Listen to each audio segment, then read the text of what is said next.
Now, you clicked on this video, so I gotta make this intro. Welcome back. Hopefully you guys enjoyed the last video, and now on to this video. Today we're gonna be going over the Fallout show and game franchise, and we're gonna talk about Vault number 4. Now this is just a deep dive that I like to do that goes through the lore of the vaults individually. So if you do enjoy this, be sure to drop a like, and if you are new and want to, feel free to subscribe. But let's get into this. Vault 4 was conceived by Vault-Tec as more of a refuge. Its started purpose to explore how society might survive beyond the bomb, but beneath that promise, a dark motive emerged. According to the lore, Vault 4's experiment was overseen by scientists and doctors. The scientists governed the vault. They admitted surface dwellers and conducted experiments. Human hybridization? Hybridization and radiation-resistant species. First off, my dyslexia did not read that word right. Hybridization? Hybrid or hybridi? The vault is 12 levels deep, 1 ground level and 11 below, with an atrium and neighboring families. Alright, so it's not like Vault 31, 32, and 33. It's not like those, like, it's not like a triangle, I guess. It's more like Resident Evil, how like you have the structure of the facility, and then it's just a bunch of levels down. Like, all they did was just build down. They didn't build circles or anything like that. So I think that's what this one looks like. What began as a sanctuary slowly turned into a dark laboratory. The experiments in Revolt, with absolute power came absolute corruption. The scientists, overseers threatened Vault 4's dwellers and newcomers, not as citizens but as test subjects.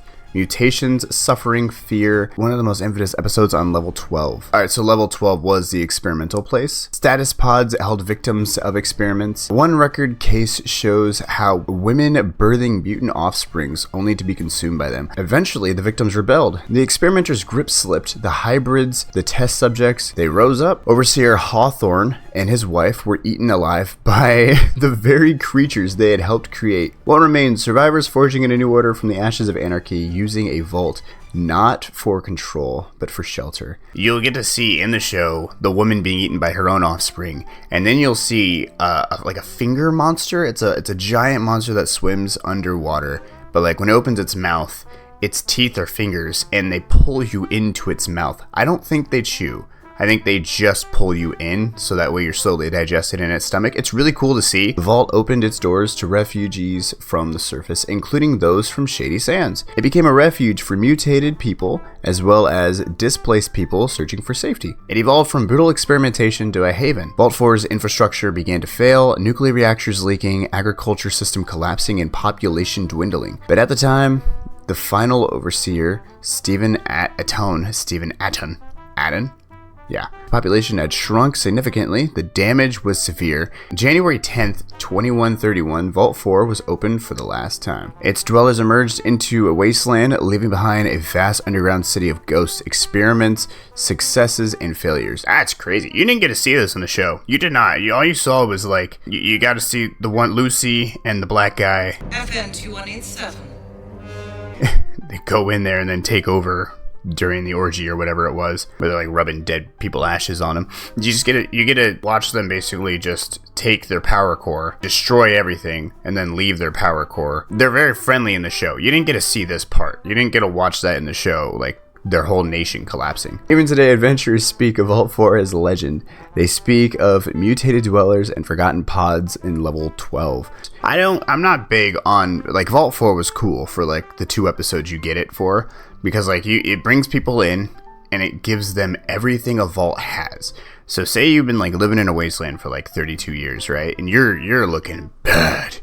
Second these doors open, like you can come in, you just have like a quarantine time, like they put you in a room for like, I don't know, 24 to 48 hours just to see if you'll change or if anything happens to you, if like you're infected with something. They'll bring their doctors in. They have so much medical supply from this vault that they will help you with any disease that you have. And then afterwards, they'll welcome you in as one of their own. They're so friendly, and I think that's just because people enjoy where they're at. They love Vault 4 because Vault 4 is the most peaceful place where you can live. It's all in all a good vault from the show.